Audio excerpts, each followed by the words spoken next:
Guys, এইটা হলো একটা দোয়ারিকা বাজার। এক সময় যখন ফেরি চলাচল করতো সেক্ষেত্রে এই বাজারটা অনেক জমজমট ছিল, মানে অনেক লোকের আনাগোনা ছিল।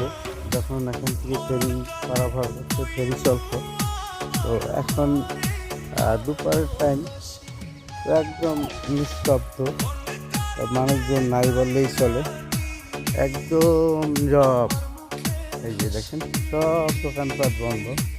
তো একটা ভিডিও আপনাদের মাধ্যমে তুলে ধরলাম যে এটা হলো গ্রামের পরিবেশ এবং গ্রামের বাজার। যেমন আমরা শহরে থাকি, শহরে সব সময় জমজমট থাকে, কোন সময় বাজার আর কোন সময় এটা বোঝাই বড় মুশকিল। কারণ দিন রাত্রি 24 ঘন্টার গাড়ি ঘোড়া চলে, মানুষজনের আনাগোনা চলে শহরের ভিতরে। গ্রামের কিছু আসলে এরকম না, একদম যা। আসসালামু আলাইকুম। ভিডিওটা কেমন হলো কমেন্টে জানাবেন।